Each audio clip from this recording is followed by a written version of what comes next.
Hello and welcome to the Daily Millwall for Monday the 16th of October 2023. In today's Millwall news, bad news, injury news, another injury, fantastic.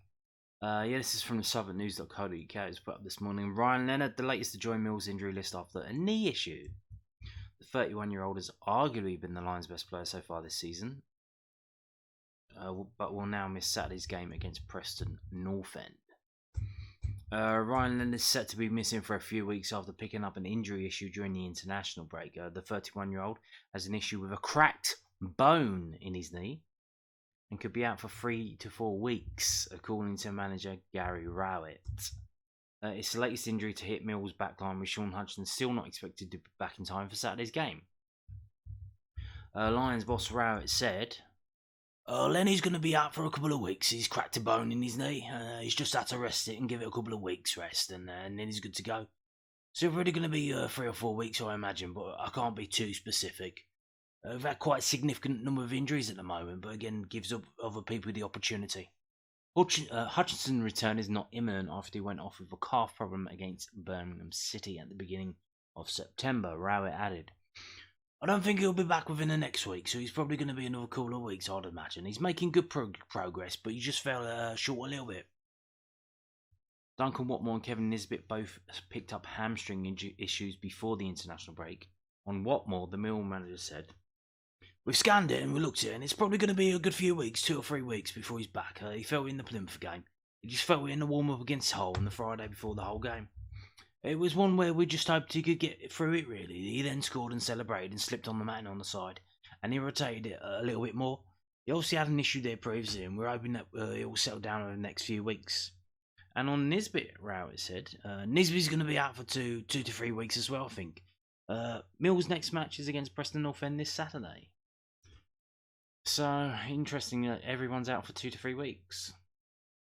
Joy. Isn't that... What the hell is going on here?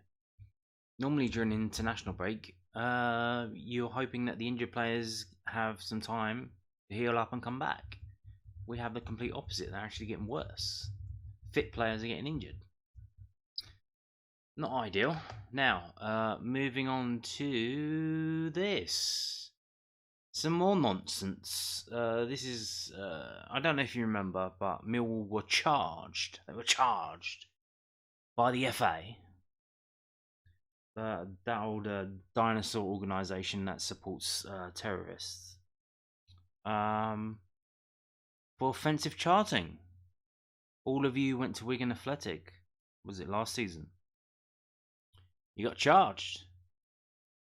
So, yes. The outcome, the hearing was last month. It was a month ago. So you will start to see why some of the things we've been seeing on Millwall social media have been coming out, because they were told to do it. So the Football Association says it will impose a very significant financial penalty on the Championship side Millwall should there be any further cases of discriminatory abuse by their fans. A disciplinary panel imposed an action plan on the club after they admitted 3 counts of abuse with express or implied reference to religion.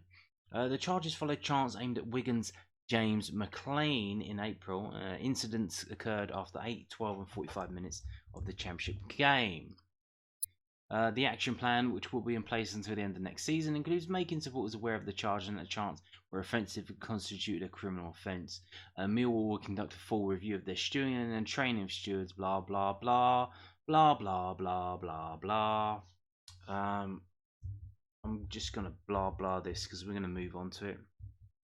So, yeah, instead of giving Millwall a fine, they've given Millwall fucking homework. Just give me the fucking fine. This is complete nonsense, and I'll tell you why in a minute, because we get moving on to, this is from Millwall FC about the incident, the club statement, blah blah blah, blah blah blah, blah blah blah. And then we get onto the actual matter, because it gets published. We can see it. We're living in a world of instant publishing and online transparency, and we can see this fucking shit. So here we go. Abdul S. Iqbal. Interesting. I wonder if we can find out if this guy's made any comments about Hamas and get him in a bit of trouble. That would be fun, wouldn't it? To have a guy on this commission to be an absolute scumbag anti-Semite. That might be possible. Get on that. Do your homework, guys. Oh, it was on Microsoft Teams. It wasn't even a real meeting. They did it online. So this is the date of the hearing was the 13th of the 9th, 23. And then blah blah blah. The charges. Now remember, this was a game that was held at Wigan Athletic. This was an away game. But Millwall were charged with failing to ensure that their supporters conducted themselves in an orderly fashion in an away game. So it says here, it was played at the DW Stadium. Now here we go. Here we go. We get to find out who the rat is. They literally published who the rat is. On the 24th, so the match was played on the 22nd of April 2023. On the 24th of April 2023, Wigan Club Secretary Sarah Guilfoy contacted the FA, reporting mass discriminatory chanting from Millwall supporters during the match aimed at Wigan player James McClean. So there you go. This potato woman, this fat mess of a female, 2 days after the game, grasped Millwall up to the FA. So, I don't know if you know, if we go back to this, nowhere in this thing does it say what was said. What was so bad? Oh my god, it's so bad that we can't tell you what was said. It's so bad we can't tell you what was said. It's bad. It's really bad though. Trust us. Now what that is that's called a lie by omission and poisoning the well. These are terms that are used in rhetoric and propaganda. So if we go back, we can actually we can find out what was said.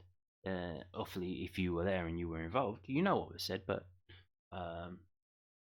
so in the 8th minute of the match, Millwall supporters chant en masse, "Fuck the Pope and the IRA," and then this is followed by mass chants of "I bought a flute for 50 pence, and the only thing that I could play was fuck the Pope and the IRA." In about the 12th minute of the match, Wigan were preparing to take an attacking free kick. As James McClean walks back to prepare to take the free kick, Millwall supporters chant en masse, "The only thing that I could play was fuck the Pope and the IRA." And then in the 45th minute of the match, Millwall supporters en masse chant, "The only tune that I could play was fuck the Pope and the IRA." So there you go. That's what was actually said.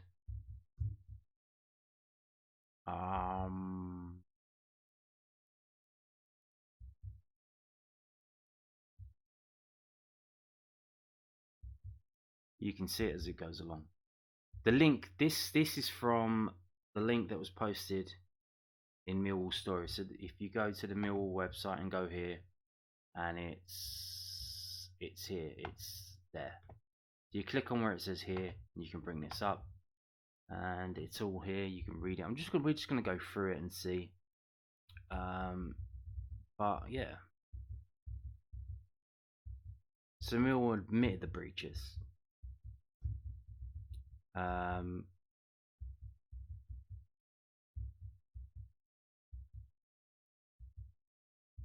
Now the thing why this now what they've done is impose an action plan. So this is the homework. So instead of just finding Millwall, they've given Millwall homework, and part of the homework is to post bullshit on social media. So here we go. This is all the evidence that was given, so you can see all the grasses. Various people there on Millwall side and on the other side.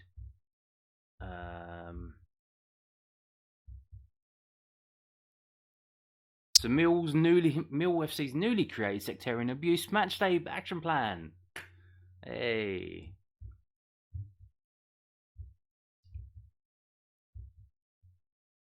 So Millwall contends that it had no control over the chanting in any event and used all due diligence to ensure that the chanting did not occur.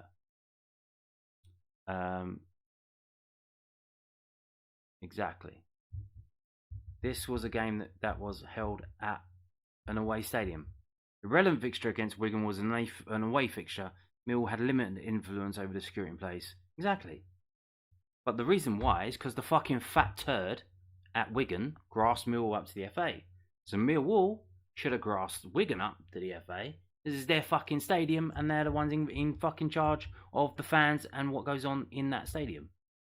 Are they not? Are they not? So here's the thing. This is what got Millwall into the shit. Because there was a game between Blackpool and Wigan the previous week. And Blackpool got charged with this. But here's the thing. The game was fucking at Blackpool. The game was at Blackpool, so charged Blackpool. But here's the thing. They told Millwall, this is what happened. You need to stop this from doing it. So they did. They said, okay, yeah, we can do that. And then when they didn't, they get fucking charged.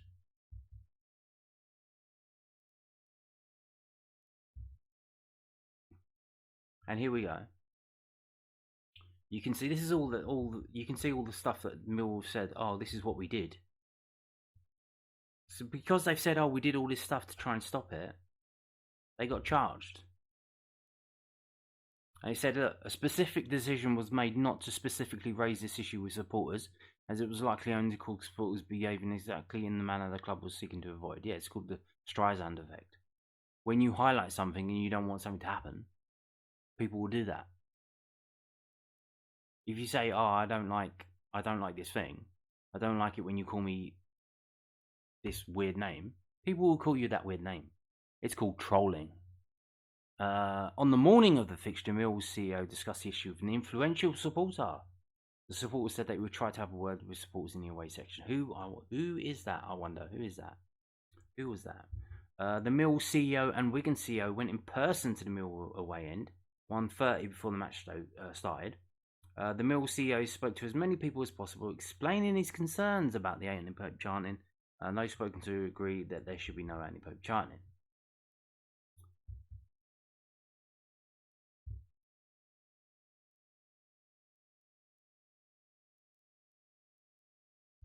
And then it goes on and on and on. It's just, the whole thing is complete fucking bullshit, because as I've said, the game was at Wigan. What's it got to do with fucking Millwall? It's a Wigan game. And you can see there was an element of goading behaviour by James McClean, which is true.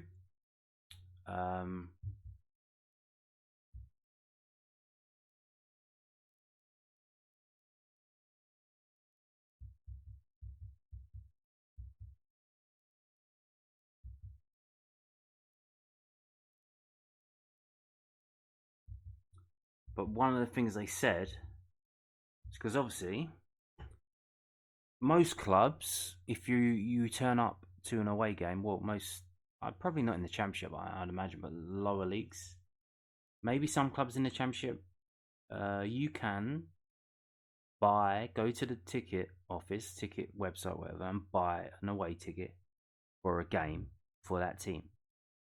Just general Joe blogs.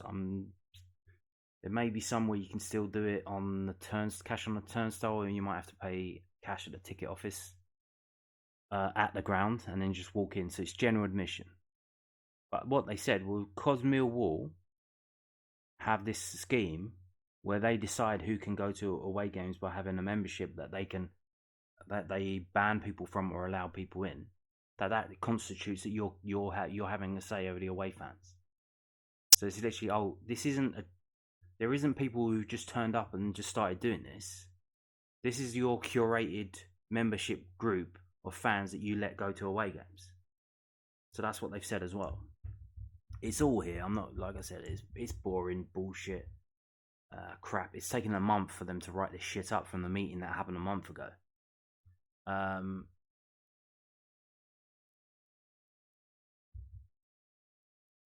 So you can see this is the FA, blah blah blah.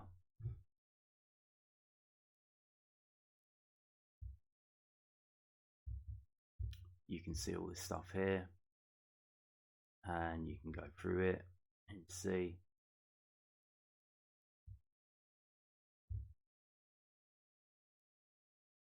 I don't know why it's gone blurry. Here we go.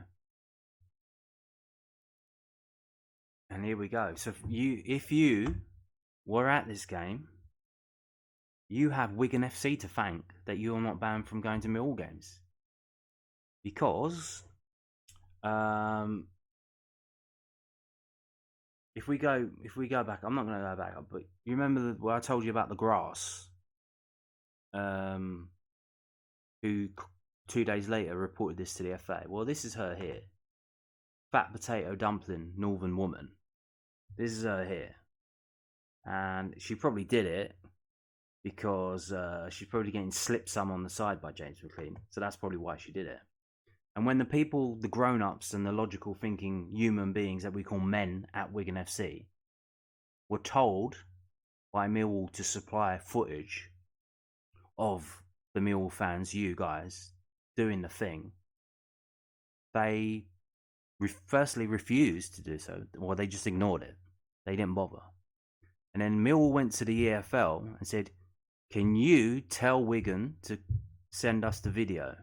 Because we want to ban the fans that we can see doing this. And then what Wigan did, very smartly, because obviously they didn't want this to die down. They're probably embarrassed that this fat potato woman that they employ, because they probably hate this fucking bitch. I don't know if you ever had a boss who's a woman who is an absolute fucking nightmare, way out of their depth, and is just a fucking idiot. That's probably what this fucking cunt's like. And they supplied Millwall with video that doesn't have any audio on it. And they can't get you. They can't get you for that. So you're just, all they see is you opening and closing your mouth. You could be singing anything. So you need to thank Wigan. Thank you, Wigan FC. Thank you. Because Millwall wanted to identify as many as you as they could. And probably either, luckily, maybe give you a warning. And then they could give you a ban if you did something else later. Or outright just give you a ban, revoke your membership, so you can't go to away games. So there you go. How's that? And that's all in here. It's all written down in here.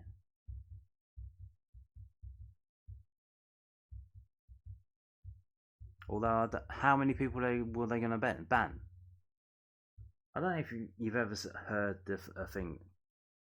In India and places like that, some weirdo kidnaps a little girl, does things to them, and the whole village finds out about it, and they hack the fucking guy to pieces. Literally the whole village, like 25 people. The police turn up, and they're like, "What do you want us to do? You want us to arrest the whole fucking village? Like, the guy clearly deserved it." And they don't arrest anyone. It's like, oh, okay, something happened. Oh, we move on. And that's what this should have been. Something happened, but we move on. But we've got fucking homework, and that's why you've been seeing all this hate, hesitate, report it. That's why all of this nonsense is coming out through Millwall social media. They have to do that. They're being told to do that. They're demanding that they do that. Which is just nonsense. Just give us the fucking fine and fuck off. What is this fucking shit? And you can see it all in here.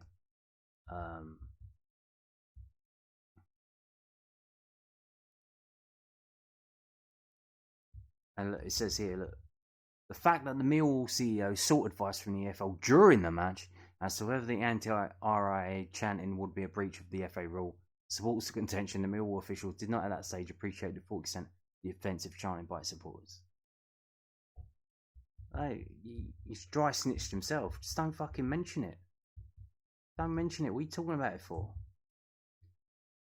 It's got to be an absolute wet wipe. Why are you fucking talking about it?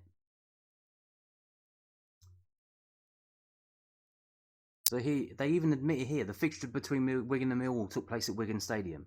Necessarily, therefore, Millwall had limited ability during the match to collate evidence. The commission has been informed that the video footage that was ultimately supplied by Wigan to Millwall had no audio content, and that this has meant it's not been possible for Millwall to identify any of those supporters involved in the blah blah bullshit. The commission has not been supplied with a copy of that footage that was ultimately supplied by Wigan to Millwall. So there you go. So they're probably saying Millwall lied about that. It just goes on. It's just complete bullshit. And then they talk about Everton for some reason.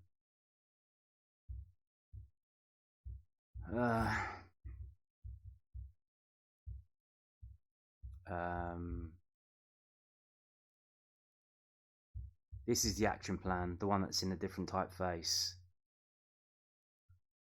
The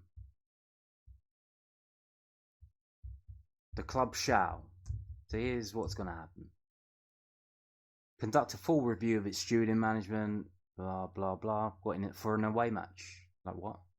Continue to ensure all its matchday operational plan. This was an away match. This was an away match.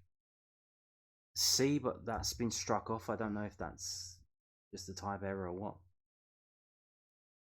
Evaluate existing CCTV capabilities and operate training.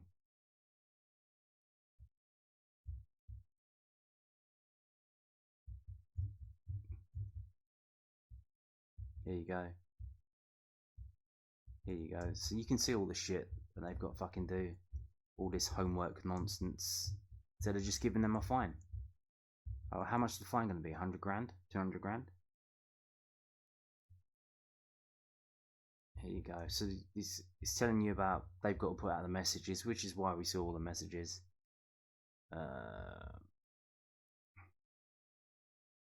This is all the shit. I'm still going. This is all the shit they've got to do.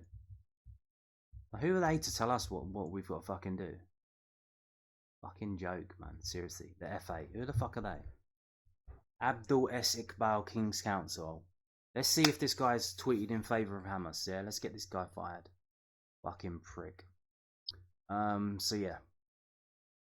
That came out today. That was a complete fucking joke. But yeah. This is the retard, Sarah Guilfoy, head of football administration at Wigan Athletic FC, who grasped the club up to the FA, and then the rest of the Wigan staff did all you guys a favour by not supplying video footage that had the sound on it, so they couldn't get you, which Millwall did want to get you, because they were willing to throw you under the bus to appease these fucking weirdos at the FA. So just remember that, yeah. When it push comes to shove, you stand alone, yeah?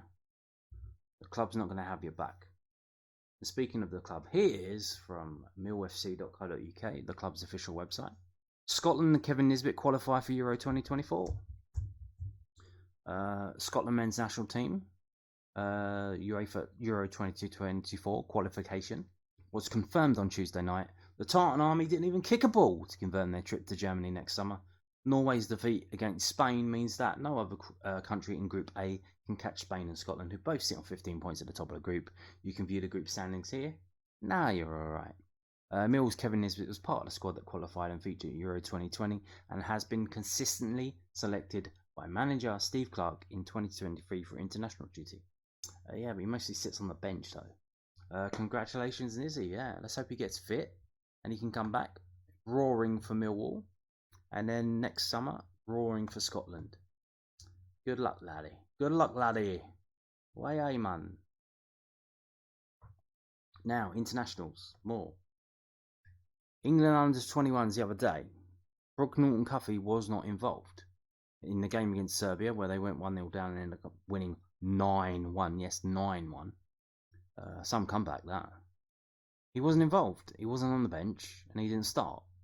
Weird. Hopefully. Oh my god, have we got another injury? Another injury? Well, no, because he played in this game, which England lost. They were 2-0 down. They came back 2-2. They ended up losing 3-2 right at the end, which they probably love because it was to Ukraine. They love Ukraine, but they don't really care about Israel. So yeah, there you go. Charlie Cresswell, remember him? Hey, yeah, he scored.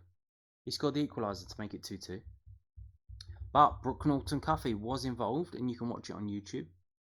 It's on England's YouTube channel.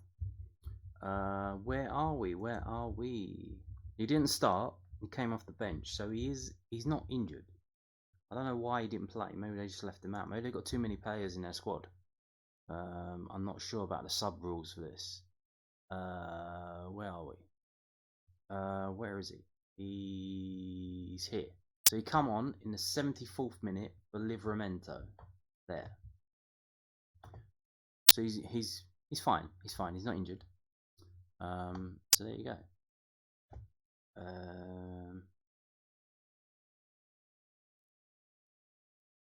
But yeah. What do we have? So tomorrow, the last day for the internationals. We've got George Savile's Northern Ireland playing, and we have Romain Essa's England under-19s playing. That's a must-win game for them if they want to progress to the next group. And that will be broadcast live on YouTube on MNE Sport TV. So, moving on to this.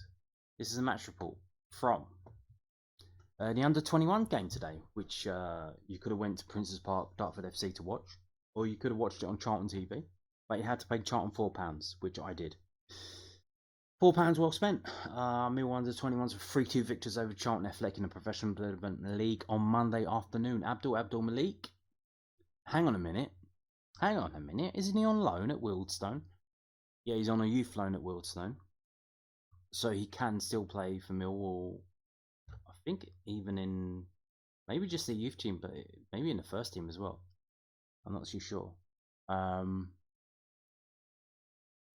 But yeah, so at Wealdstone, I think he's only started maybe 1 or 2 games. He's mostly on the bench. Sometimes he comes off, sometimes he doesn't.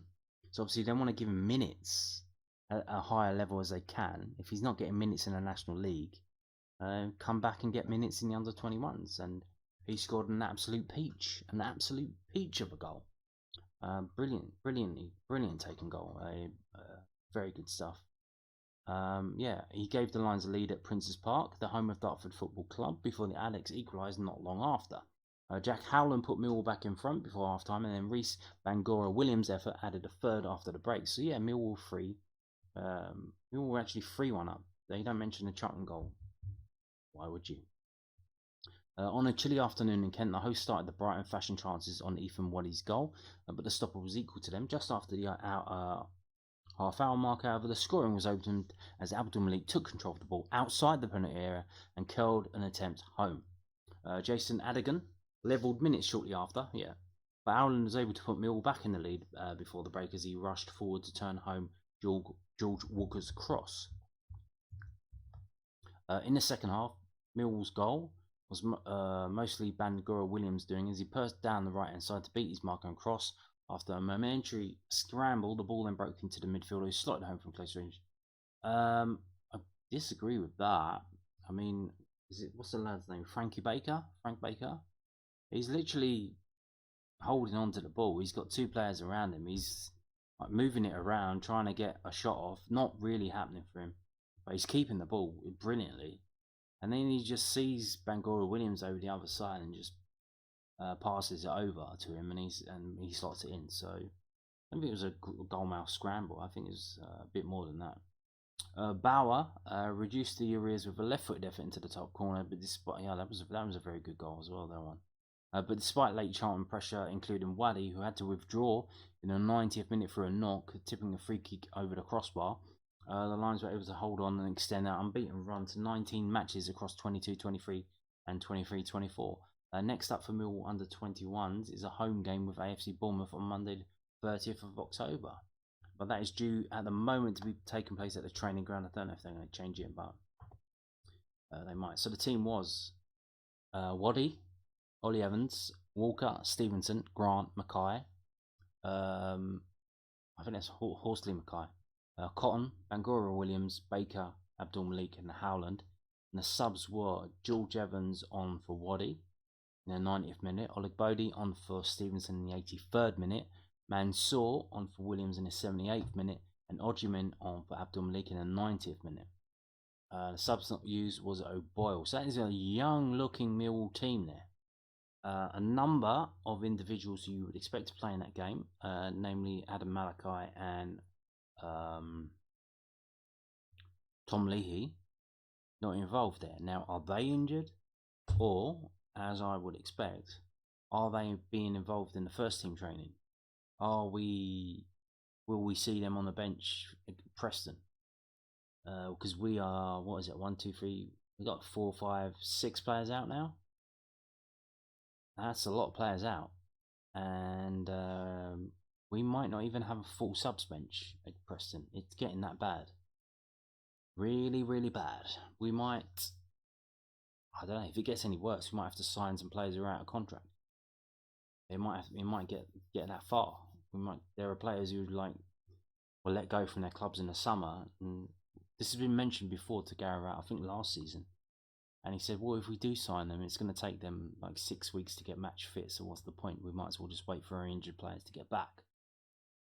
Well, you're loaning players who aren't match fit, like Alan Campbell doesn't look match fit. Others want match fit, and they've had to get fit, like our Harding and that.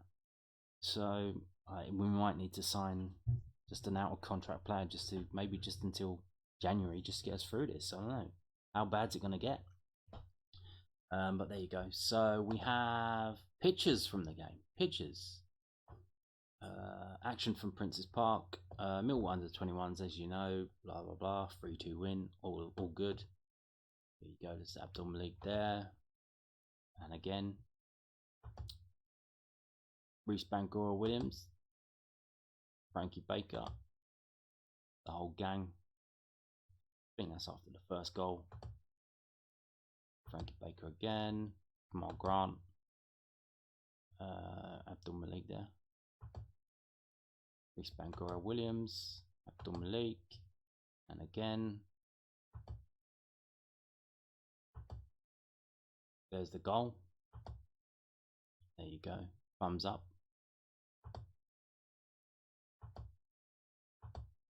A lot of Abdul Malik in this. There's George Walker there. Don't know who that ginger kid is. I don't know. Is that Howland? I'm not too sure. So a lot of these under 18s have just stepped up, so I'm not really sure who most of them are. Have we gone back around there? Yeah, we're back around. So there you go. There's some pictures there. See, quite a large crowd there. Not quite a few people making the game there. Obviously, a big local derby. Now, what does that do to the table? As we've heard, Millwall unbeaten, 19 games over 2 seasons. Was supposed to play Swansea next week. That's been cancelled. I don't know why. The table, as it stands, Millwall top of the table in the south. Unbeaten, 5 wins, 3 draws. 19 goals scored, 12 conceded. QPR second, 5-1-1. Our next opponent's Bournemouth, who are new in this league. They were in a Premier setup last season. They've come down into this league. Weirdly, they must be playing that play it out from the back bullshit, because they have, in 7 games, scored 6 goals and only conceded 8. And they're sitting in third. That is, when you see the other teams, we've scored 19, QPR scored 21, Swansea scored 20, and they've scored 6 and 7. So they must be playing that boring, watching paint dry, pass it around at the back. Boring shit football. Because that is just horrendous. But there you go. Millwall doing it again with the under 18 stepping up and getting involved. So not bad. Not bad. Now, Monday. That means Loanwatch. And here we go. This is the last story of the day. Ockley absent as Bromley land plumb tight in Emirates FA Cup. Kyle Smith and Abdul Malik could not prevent Wilson's Emirates FA Cup journey from coming to an end on Saturday afternoon. The duo played 90 and 70 minutes respectively as the Stones were beaten 3-2 at Bromley, who were without Chin Ockley in a tactical switch. Without him, that's interesting. So I haven't looked it up and I haven't pulled it up because Bromley didn't have a match report on their website for some reason. They've got a vlog, and I just want to read about the game. So was he not involved at all? Does that mean did Mill not give him permission to play in that game? Are we trying to keep him for January? Is he going to come back in January? I don't know. Maybe just in case. I don't know. But it would be interesting. So obviously, I think if he was on the bench, he's cup tied. If he wasn't, then we'll see. Maybe Bromley thought that they had enough to beat Wealdstone. Maybe they rotated the squad. Maybe it's that. But they were 3-0 up at half time, and it came back to 3-2.